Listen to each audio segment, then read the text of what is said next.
value in that sense, because I'm not familiar with that process, unfortunately. Okay. Yeah. So. But for what my experience and how things work and how the requirements, that how particular the car manufacturers are, they will need some proof, and then the test, and then to see that they make what is coming through the pipe is what they require. So there has to be some tests and processes in place to make sure that this complies with the car manufacturer specifications. In essence, most likely, apparatus to purify the hydrogen itself is the PSA.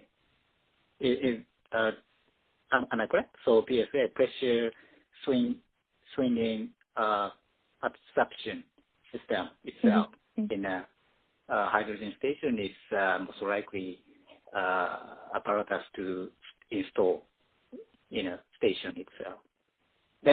Some people say that the purification system in Japan, the PSA is the most likely case, I think. So is there any insight about this? Sorry, I didn't get the last bit. Yeah. So Kelly, the question my colleague from Japan is asking is, yes. So the apparently the most likely way of purifying the hydrogen is pressure swing adsorption, or PSA. Yes. So do you have any insight on what are the other technologies that are used to purify the hydrogen meant for gas stations?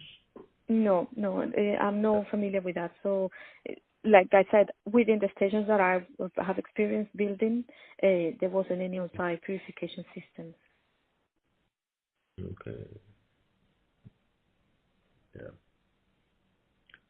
Okay. Actually, I have a different question. Sure.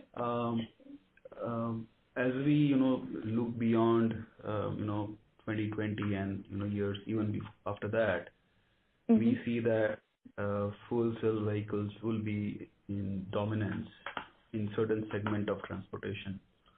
Yes, I think it will, because, yes, sorry, go ahead, sorry.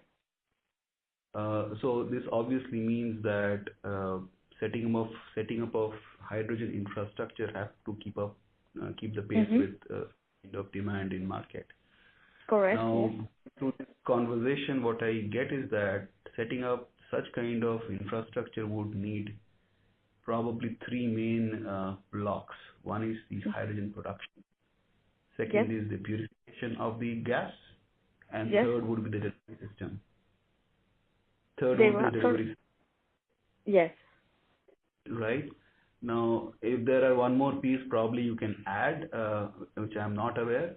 But then what I would like to know from you is that out of these blocks which is needed to make an hydrogen infrastructure, which one would be most, cost intensive, and research needs to be done more in that area so that such kind of, hydrogen infrastructure development become cost competitive with the conventional, sources. Yes. It is. It's very tricky because there are many players on this. So, like I mentioned, you have the actual infrastructure to get hydrogen on site. You have constraints with the actual hydrogen production, and there is the big players on these are, the actual governments and that are that will influence and get, approval of these, investments as well. But I think also making everything mainstream is what will help to facilitate and make everything more accessible. If there are more players in terms of power manufacturers and compressor manufacturers and vessels, tanks, that actually get involved and there is more cooperation,